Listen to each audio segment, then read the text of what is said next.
கர்த்தருடைய பரிசுத்த நாமம் மகிமைப்படுவதாக. இந்த நாளிலும் இந்த காலை வேளையிலே கர்த்தர் நம்மை அவருக்குள் பலப்படுத்தும்படியாய் நமக்கு தருகிற வார்த்தை யோவான் எழுதின சுவிசேஷம் அதனுடைய 10வது அதிகாரம் அதனுடைய 11வது வசனம். நானே நல்ல மெய்ப்பன் ஆடுகளுக்காக தன் ஜீவனை கொடுக்கிறான். கர்த்தருடைய பரிசுத்த நாமம் மகிமைப்படுவதாக. இந்த வசனத்தை கொண்டுதான் தேவன் தேவஜனங்களாகிய நம்மை இன்று அவருக்குள் பலப்படுத்துகிறார். இந்த வசனத்தில் ஆண்டவர் சொல்கிறாரு, நானே நல்ல மெய்ப்பன் தன் ஆடுகளுக்காக ஜீவனை கொடுக்கிறானா. தேவஜனங்களாகிய நம்முடைய வாழ்க்கையில் நீங்களும் நானும் ரட்சிக்கப்பட்டு தேவனுடைய மந்தையின் ஆடுகளாய் சேர்க்கப்பட்டிருக்கிறோம்.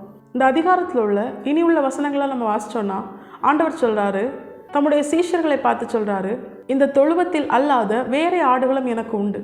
ஆபிரகாம், ஈசாக்கு, யாக்கோபு இவர்களுக்கு பிறந்த இஸ்ரவேல் கோத்திரமாய் நாம் இல்லாதிருந்தும் அவர் நம்மை அவருடைய மனதிலே வைத்திருந்ததுனால, நம்மை தெரிந்து கொண்டதுனால, பிறப்பதற்கு முன்பதாகவே தாயின் கருவிலே உருவாக்கும் முன்னமே அவர் நம்மை அறிந்து, நம்மை முன்குறித்து, நம்மை அழைத்து, நம்மை தெரிந்து கொண்டு அவருடையவர்களாய் இன்றும் அவர் அடையாளப்படுத்தி இம்மையிலும் மறுமையிலும் நம்மை அவருக்காக அவர் உருவாக்கி கொண்டிருக்கிறார். இதை முன்னமே அவர் அறிந்திருந்ததுனால ஆண்டவர் சொல்கிறாரு, இந்த தொழுவத்தில் அல்லாத வேறே ஆடுகளும் எனக்கு உண்டு. அவைகளை நான் என்ன பண்ணுவேன்? அவைகளை என்னுடைய மந்தையாய் நான் கூட்டி சேர்ப்பேன். அதன் பிற்பாடு அவர்களுக்கு ஒரே மெய்ப்பனாகவும் அது என்னுடைய ஒரே மந்தையாகவும் இருக்கும் ஆண்டவர் சொல்கிறார். நமக்காக அவர் ஜீவனையை கொடுத்தார். மாம்சீகமான இஸ்ரவேல் ஜனங்களுக்கு அவர் ஜீவனை கொடுத்தாரேயானால் அதில் ஒரு நியாயம் இருக்குது.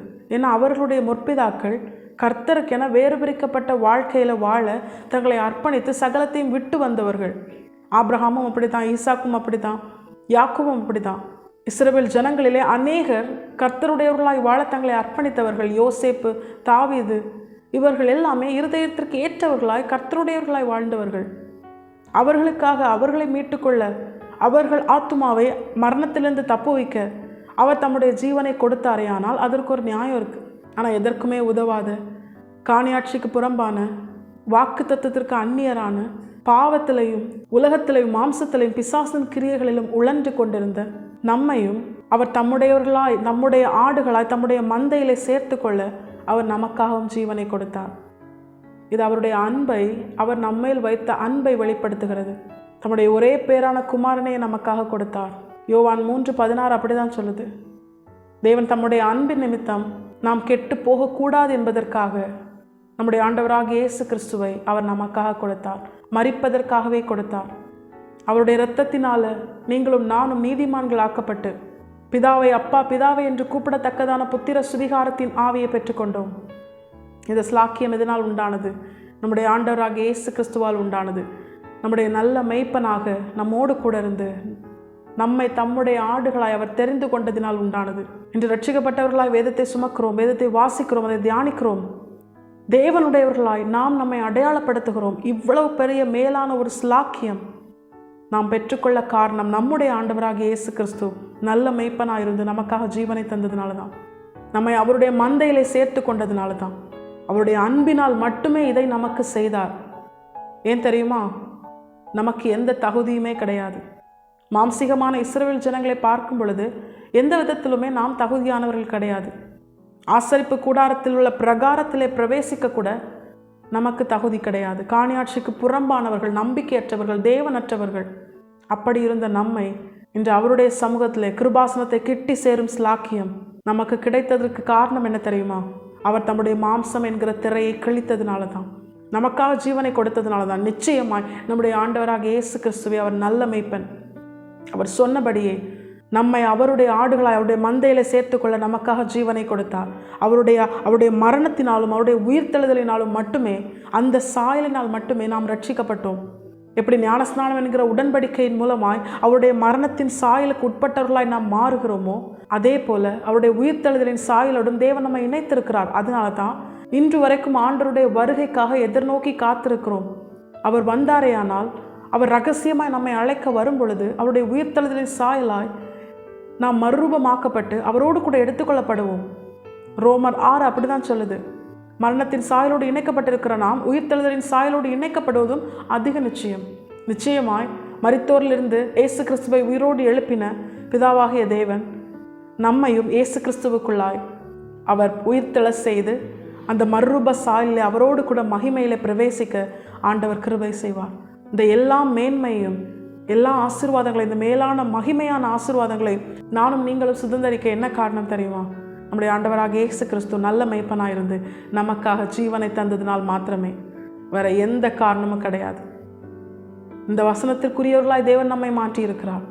இவ்வளோ பெரிய மேலான ஒரு ஆசீர்வாதத்திற்கு உட்பட்டவர்களாய் அவர் நம்மை மாற்றி இருக்கிறார். இந்த ஆசீர்வாதத்தை அவருடைய அன்பினால் நமக்கு தந்திருக்கிறார். ஆனாலும் இந்த ஆசீர்வாதத்தை முழுமையாய் நாம் சுதந்திரிக்க வேண்டுமானால் தேவன் நம்மிடத்தில் எதிர்பார்க்கிற ஒரு காரியம் என்ன தெரியுமா? அவருடைய ஆடுகளாய் அவருடைய அன்பினால் நம்மை மாற்றி இருக்கிறார். அவருடைய ஆடுகளாகவே தொடர்ந்து அவருடைய மந்தையிலே அவருடைய சத்தம் கேட்டு நித்திய ஜீவனிலே அவர் நம்மை கொண்டு சேர்க்கும் வரைக்கும் அவருடையவர்களாகவே வாழ தேவன் நம்மிடத்தில் எதிர்பார்க்கிற காரியம் என்ன தெரியுமா? இதே யோவான் எழுதின சுவிசேஷம் அவருடைய 10வது அதிகாரம் அதனுடைய 27வது வசனம். என் ஆடுகள் என் சத்தத்திற்கு செவி கொடுக்கிறது, நான் அவைகளை அறிந்திருக்கிறேன், அவைகள் எனக்கு பின் செல்லுகிறது. தேவஜனங்களாகிய நாம் கர்த்தருடைய சத்தத்திற்கு செவி கொடுக்கணும்னு ஆண்டவர் சொல்றார். அதுதான் அவர் விரும்புகிறார். அவர் நம்மை அறிந்திருக்கிறார். நாம் அவருக்கு பின் செல்ல வேண்டும் என்று அவர் எதிர்பார்க்கிறார். நம்மை அவருடைய ஆடுகளாய் அவருடைய மந்தை ஆடுகளாய் மாற்றிவிட்டார். நல்ல மேய்ப்பனாய் தம்முடைய ஜீவனை தந்து தம்முடைய அன்பின் வெளிப்பாடாக அவர் செய்ய வேண்டியதை அவர் சரியாய் செய்து முடித்து விட்டார். இனி நம்முடைய வேலை என்ன தெரியுமா? அவரே நம்முடைய நல்ல மேய்ப்பனாய் அவருடைய மந்தையின் ஆடாய் நாம் தொடர வேண்டுமானால், எந்த விதத்திலும் எந்த சேதம் அடையாதபடிக்கு கர்த்தரால் நாம் பாதுகாக்கப்பட வேண்டுமானால் கர்த்தருடைய சத்தத்திற்கு மட்டுமே செவி கொடுக்கிறவர்களாக இருக்கணும். இந்த உலகத்தில் நாம் வாழ்கிற நாட்கள் அநேக சத்தங்கள் நம்மை சுற்றி கேட்கும். உலக பிரகாரமான சத்தம், மாம்சீக பிரகாரமான சத்தம், பிசாசுக்குரிய சத்தம், பிசாசுக்கு செவி கொடுக்கிற அப்படிப்பட்ட மனுஷர்களை வைத்து பிசாசு நம்மோடு கூட பேசுகிற அப்படிப்பட்ட சத்தம், சூழ்நிலை மூலமாய் நமக்குள்ளே எழும்புகிற நம்முடைய சுய சத்தம்.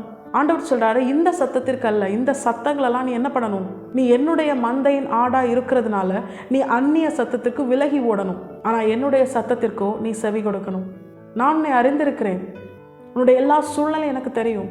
உன்னுடைய எல்லா தேவைகள், பாரங்கள், பலவீனங்கள் சகலத்தையும் நான் அறிந்திருக்கிறேன். அதை நான் அறிந்து சமயத்திற்கேற்ற வார்த்தைகளை நான் உனக்கு தரும் பொழுது நீ என்ன பண்ணணும்? என்னுடைய சத்தத்திற்கு செவி கொடுக்கணும்னு ஆண்டவர் சொல்றார். தேவஜனங்களாகிய நாம் ரட்சிக்கப்பட்டோம். கர்த்தரை நம்முடைய நல்ல மேய்ப்பராய் கொண்டு அவருடைய மந்தை நாடுகளாய் சேர்க்கப்பட்டிருக்கிறோம். ஆனால் இன்றும் நம்முடைய வாழ்க்கையில நம்முடைய சகலத்தையும் அறிந்து நமக்கு நன்மை மட்டுமே செய்ய வேண்டும் என்று நினைக்கிற கர்த்தருடைய சத்தத்திற்கு செவி கொடுக்கிறோமா? இல்லைன்னா நம்முடைய எதிர்காலத்தை குலைக்க நினைக்கிற, நம்முடைய வாழ்க்கையை சேதப்படுத்த நினைக்கிற உலக மனிதர்களுடைய சத்தத்திற்கு செவி கொடுக்க நாம் வாஞ்சிக்கிறோமா? நம்முடைய உள்ளான சத்தத்துக்கும் நம்ம செவி கொடுக்கக்கூடாது. சில நேரங்களில் வேதத்திற்கு எதிரான காரியங்களை நம்முடைய சுயம் நமக்குள்ள ஒரு சத்தமாய் அது கேட்கும். நம்முடைய சுய எண்ணங்கள், அதுக்கும் நம்ம என்ன பண்ணக்கூடாது? செவி கொடுக்கக்கூடாது. ஏன் தெரியுமா?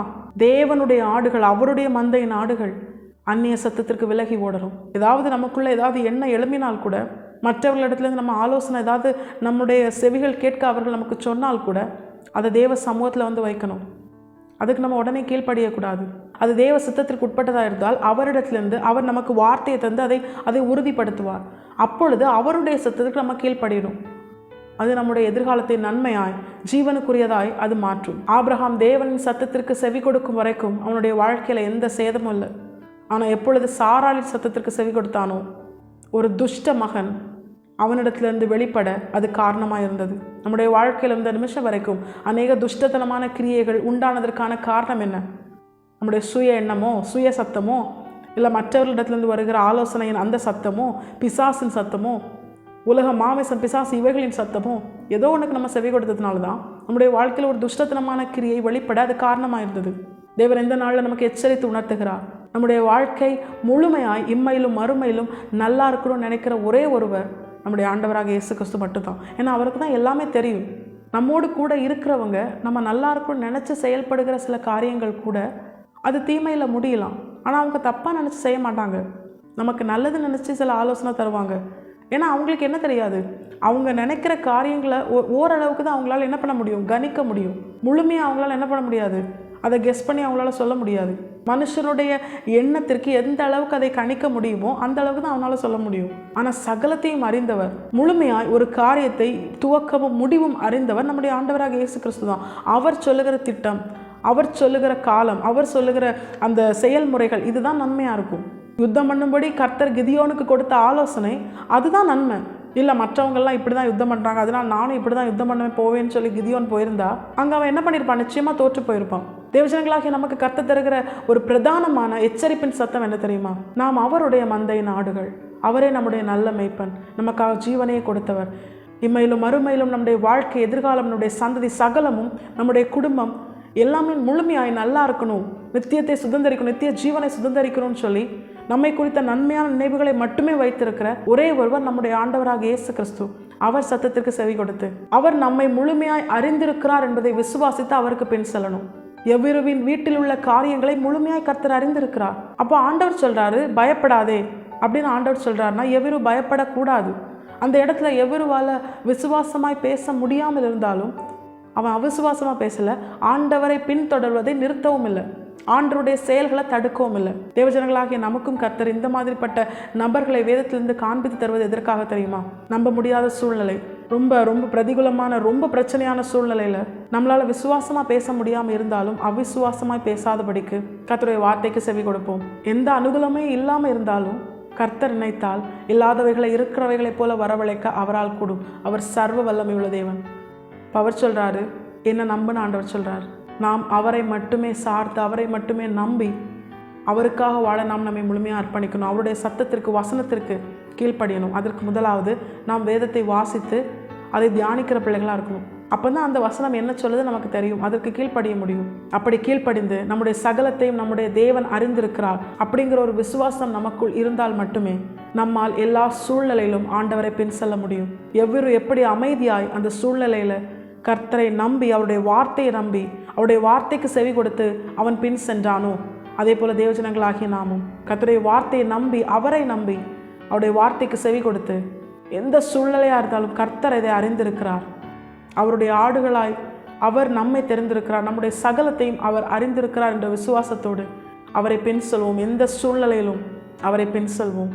அவரை விட்டு வலதுபுறமோ இடதுபுறமோ சாயாமல் யோபுவை போல அவருடைய காலடிகளை பற்றி பிடித்து எல்லா நிலையிலும் அவருடைய வார்த்தைக்கு செவி கொடுத்து அவரை பின் செல்ல நாம் நம்மை முழுமையாக அவருடைய பாதத்தில் அர்ப்பணிக்கும் பொழுது எப்படி யோபுவின் முந்தின சீரை பார்க்கிலும் அவனுக்கு இரட்டிப்பான ஆசீர்வாதத்தை கொடுத்து ஒரு நற்சீராய் அவனுடைய எதிர்காலத்தை மகிமையாய் அவனுடைய வாழ்க்கையை தேவன் உயர்த்தி வைத்தாரோ, அவன் இழந்த எல்லாவற்றையும் இரட்டிப்பாய் கொடுத்தாரோ, தேவஜனங்களாகிய நமக்கும் கர்த்தர் சகலத்தையும் முந்தின சீரை பார்க்கிலும் நற்சீர் உண்டாக செய்து இழந்த எல்லாவற்றையும் இரட்டிப்பாய், இம்மையில நூறத்தனை மறுமையில நித்திய ஜீவன் என்கிற இரட்டிப்பான ஆசீர்வாதமாய் தேவன் நமக்கு தந்து நாம் அவருடைய மந்தையின் ஆடுகள், அவரே நம்முடைய நல்ல மேய்ப்பன், நமக்காக ஜீவனை கொடுத்து நம்மை மீட்டிருக்கிறார். நாம் அவருடையவர்கள், அவர் நம்முடையவர் என்று அவர் நம்மை இந்த உலகத்திற்கு முன்பதாக அடையாளப்படுத்தி நம்மை உயர்த்தி அவர் மகிமைப்பட போவது அதிக நிச்சயம். நித்திய ஜீவனில் நம்மை கொண்டு சேர்க்க போவதும் அதிக நிச்சயம். கர்த்தர் இந்த வசனத்தை கேட்டு நம் அனைவரையும் ஆசீர்வதித்து வழி நடத்துவாராக. கர்த்தருடைய பரிசுத்த நாமம் மட்டுமே மகிமைப்படுவதாக. மாராநாதா, இயேசு வருகிறார். ஆயத்தமாகவும் பிறரை ஆயத்தப்படுத்துவோம். ஆமென்.